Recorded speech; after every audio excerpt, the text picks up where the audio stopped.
Hey guys, rolling here with Garage Golf, where we provide extraordinary golf info for the extraordinary golfer. Today, we're having round 2 of our golf ball battle! Top of the line edition between the Taylormade TP5 and the Titliest ProV1. Stay tuned and check it out.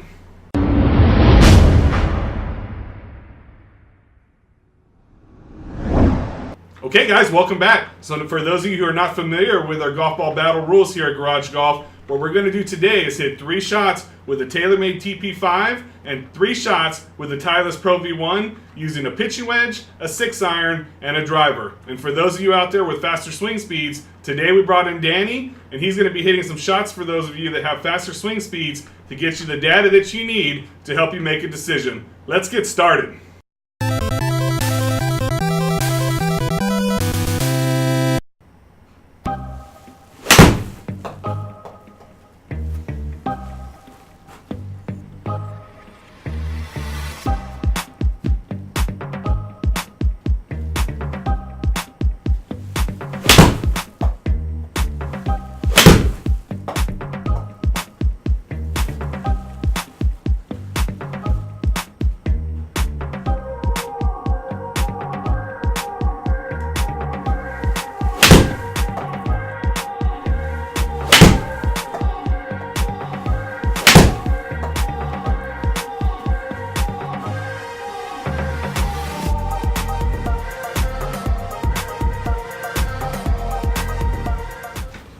Well, after hitting the first 6 shots with the pitching wedge, I really come to the conclusion that the ProV1 feels softer at impact.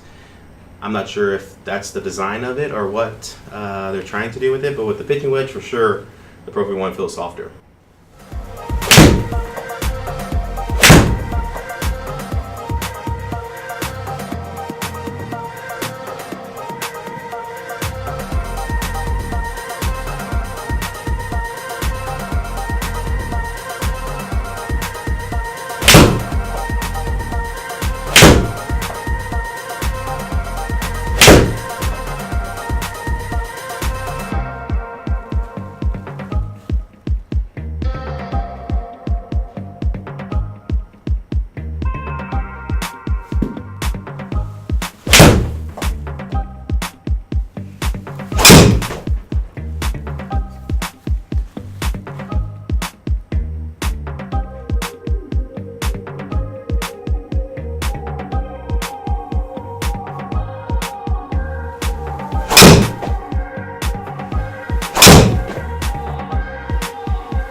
Okay, so we're going to go ahead and get started with the Taylormade TP5 first. Now for my portion of the video, we're actually going to be swinging with the Sky Pro attached. For Danny's portion, he actually recorded that a few days before we received this, so we're going to show you the difference in it.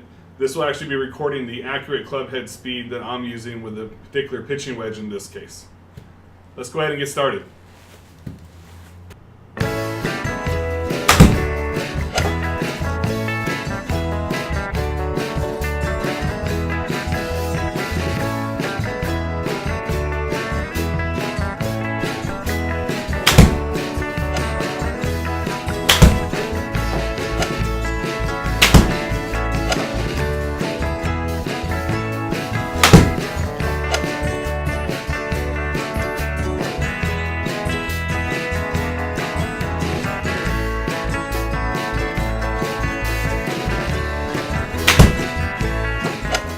Alright, so that's 3 shots down with the pitching wedge for the TP5 and the ProV1. My initial thoughts are they both feel very soft. They're both very good balls. Obviously, you spent a lot of money on them. I'm kind of liking the feel of the TP5 so far, at least with the pitching wedge. But let's move on to the 6-iron and see how we feel after we hit some shots with that club as well.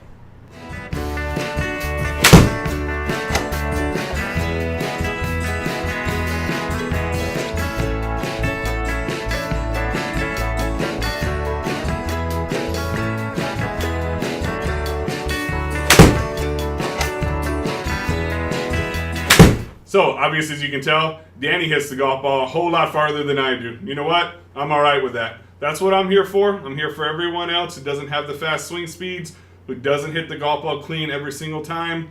That's why I'm taking some shots for you to get you some data with these golf balls today. So let's go ahead and go move on to the Pro V1s. We'll take some more shots with that one for you.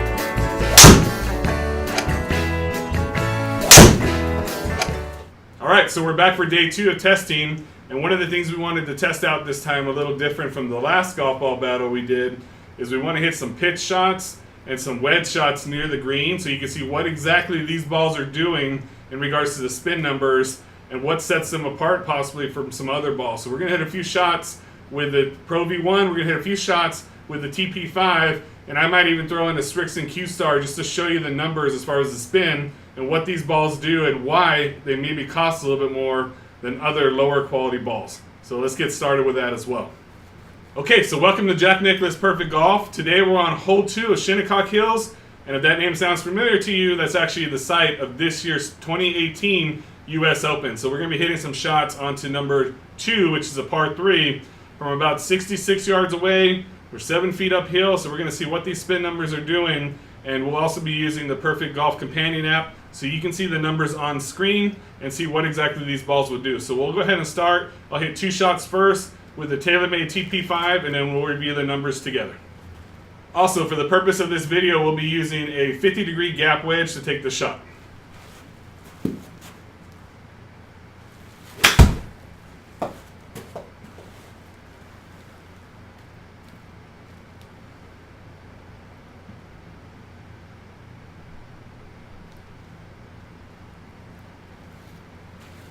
Okay, so let's take a look at some of the numbers here.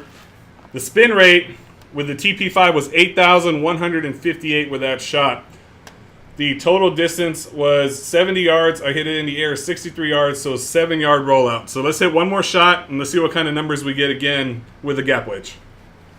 And we're using Jack Nicklaus Perfect Golf instead of the SkyTrack app because, in all honesty, when you hit the green on the SkyTrack app, it doesn't really go anywhere. It doesn't roll, doesn't really do anything, so we're not really getting a good reflection as far as what the ball would do if it were to hit a true green. I think Jack Nicklaus Perfect Golf, in companion with the SkyTrack, does a really good job of giving us better numbers as far as what's going to happen to that ball once it hits the green.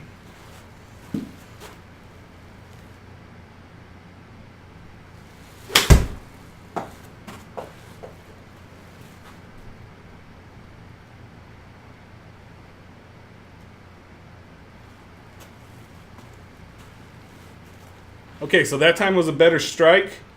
We got 60-yard carry, 64 yards total, 9,584 yards for the spin rate.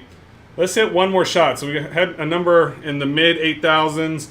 Now we have a number at 9,584. Let's do one more and see what we're getting with the TP5.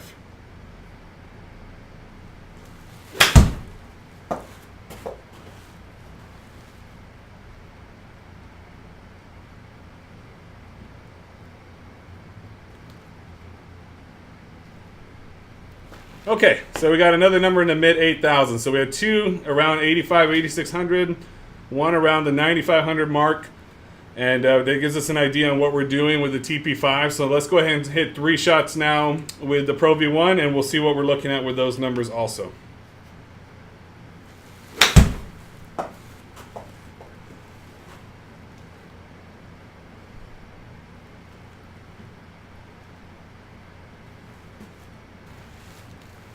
Nice little spin back on that one.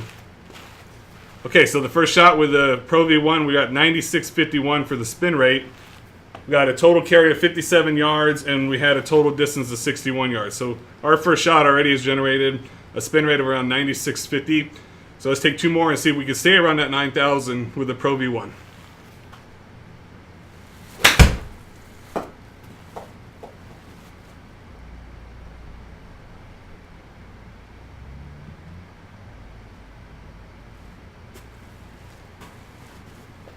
Okay, so our second shot was 84.71. Let's take 1 more, and we'll get a good feel for what we're averaging here.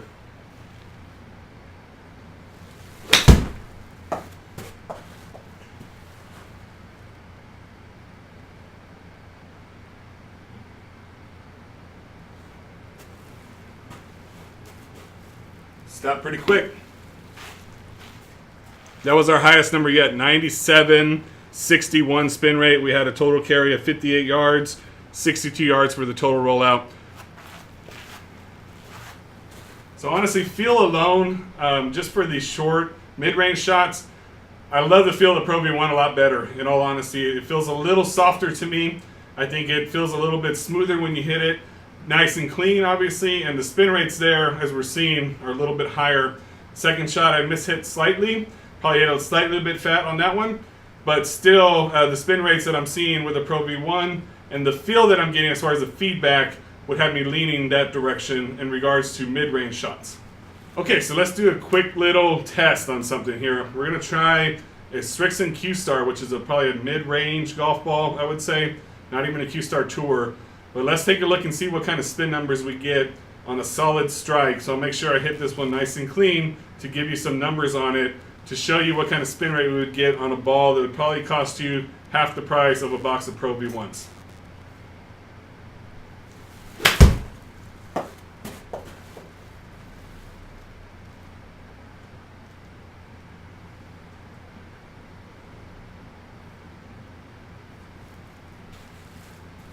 Let's take a look. Okay, so I thought that was a really clean strike, and you see the numbers on the spin. We're looking at 7,800. So compare that to a clean strike with a Pro V1 that was closer to 9,800. That's 2,000 less spin in regards to a Srixon Q-Star than a Pro V1. Let's do 1 more shot just to make sure that we're on the same range and giving it a fair shot, and then we'll see how those numbers look in the end.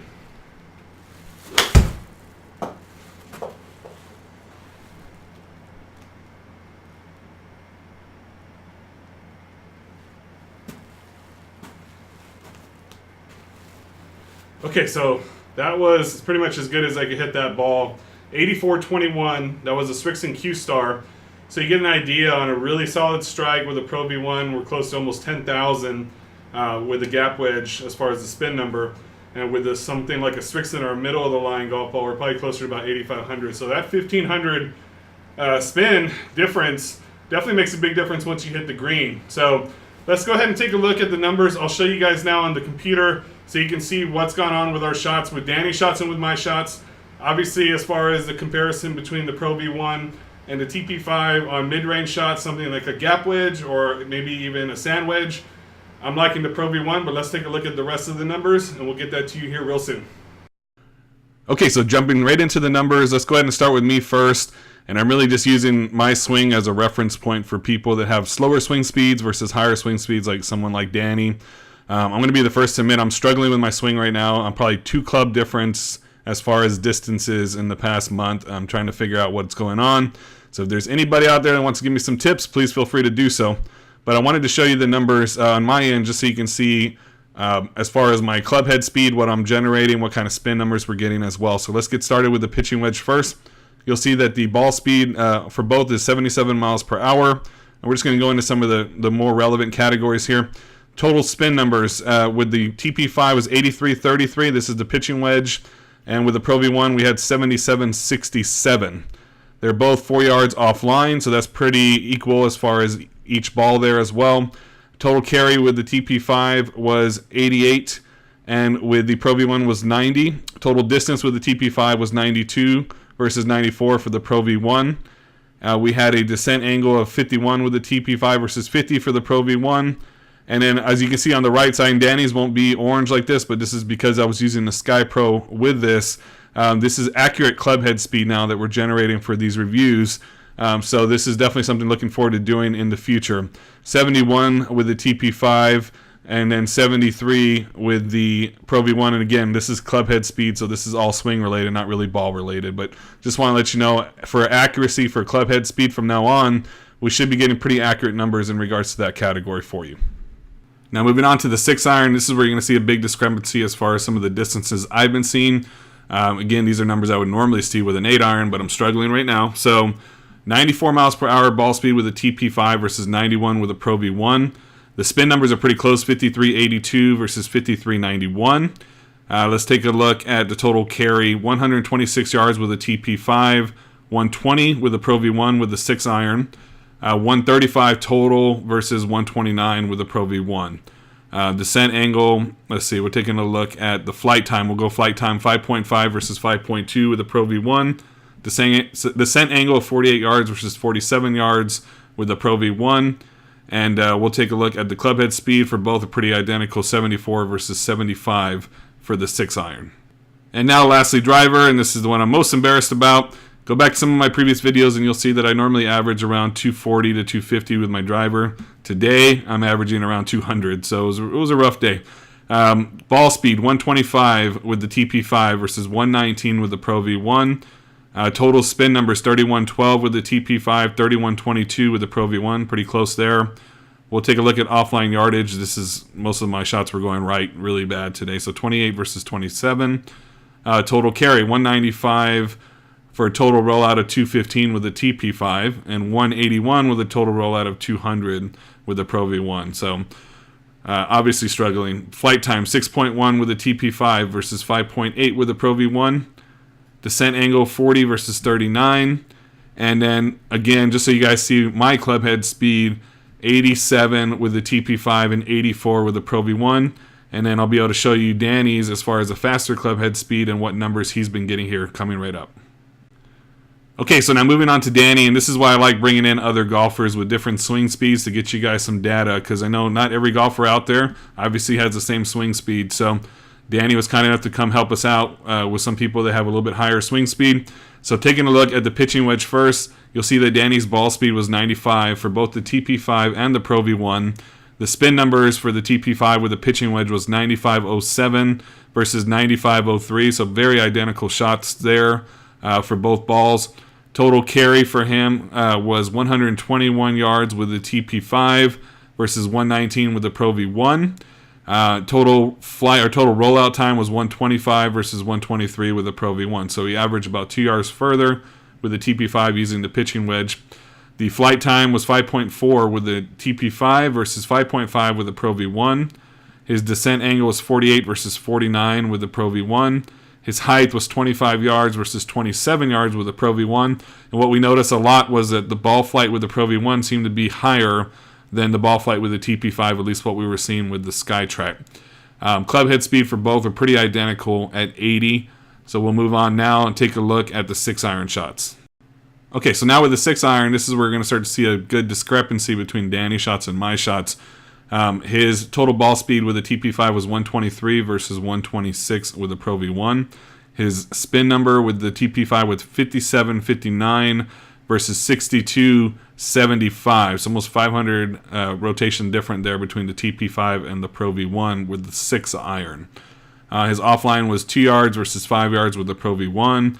His total carry with the TP5 was 181 for a total rollout of 192 with the 6-iron. This is averages, of course. And with the Pro V1, 182 with a total rollout of 192. So we're getting about the same distance with both balls on more consistent strikes, obviously, with Danny's shots. His flight time, 6.6 for both. So very identical. His descent angle, 47 yards for both. And his height, 34 yards for both. So we can't get more consistent shots across the board here. His club head speed, 84 miles per hour with the TP5 versus 88 with the Pro V1. I wish we would have had the Sky Pro to attach when he did his shots, but this is definitely something we'll be having in the future. So obviously you see swing speed and how big of a difference that makes. His swing speed with his 6-iron is pretty close to what mine was with my driver, and that's why you're seeing such a huge difference in his distances.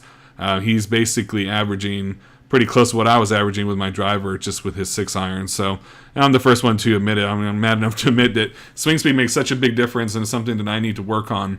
But this is why I wanted to kind of get you guys some of these numbers to get you a feel for, you know, how swing speed affects what these balls are doing. Okay, now moving on to the driver, and this is where we're going to see a big discrepancy in swing speeds and ball speed. And for those of you that don't know, Danny was an ex-collegiate baseball player, full scholarship. So working on swing speeds has always been important to him as part of the process through playing baseball, and it really converts well over to playing golf. So taking a look at ball speed, we're looking at 159 miles per hour with the TP5 and 163 miles per hour with the Pro V1. These are, of course, with the driver. Total spin, 2445 with the TP5 versus 3095 with the Pro V1. So we're seeing about 500 rotation difference there with the driver. Taking a look at offline yardage, 8 versus 2 on average with the Pro V1, but there are some discrepancies there with a shot a little bit further right and a shot a lot further left as well. So those kind of cancel each other out in all honesty. Total carry. All right, so this is where we're going to get into some good numbers here. 240 yards on average with the TP5 for a total rollout of 270 yards with the TP5 versus with the Pro V1, we're looking at 252 yards for a total rollout of 276 yards total. So we're seeing a good discrepancy there. About a 6-yard difference with the Pro V1 on average. Flight time, 5.1 with the TP5 versus 5.7 with the Pro V1. So again, we're seeing that Pro V1 go higher up into the air, which changes that descent angle. 21 yards with the TP5 versus 24 yards on average with the Pro V1. Total height, again, 14 yards up in the air on average with the TP5 versus 16 with the Pro V1. Club head speed, we're looking at about 108 miles per hour on average with the TP5 versus 112 miles per hour on average with the Pro V1.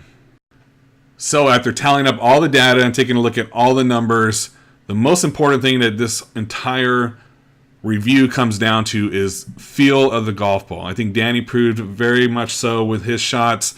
Consistent shots across the board. You're going to see very, very similar numbers. Between the two golf balls, they're both high-level in golf balls. They're both golf balls that will be used by tour pros on a regular basis, depending upon, obviously, who they're signed with. But as far as an everyday average golfer's review, if you're going to go out and spend this kind of money on a golf ball, you got to love the way that it feels.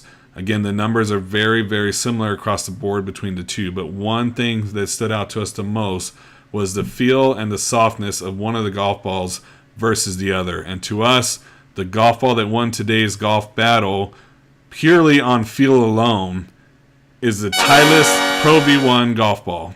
Again, just really, it's a golf ball that's all about the feel of it, the softness of it, the spin numbers we got on close range shots, where I think is one of the biggest categories that you're going to see the difference is if you're hitting a gap wedge or a pitching wedge or a sand wedge onto a green. What kind of spin numbers are you getting? What kind of feel do you get around the greens? And for us, the Titleist Pro V1 is still the king of the mountain in regards to that category. So today's winner of the Garage Golf Ball Battle High-End Edition is the Titleist Pro V1. Congratulations to the Titleist Pro V1. All right, everyone. So what did you think of our video today? Do you agree with our decision on which ball won the battle? If not, please give us your feedback in the comment section below. Of course, if you guys liked the video, please give us a big thumbs up and subscribe to our channel for more videos like the one that you saw here today. We're really excited doing these videos for you. Let us know what you'd like to see. We'll get you some more input out there. As always, it's been great hanging out with you guys, and keep on golfing.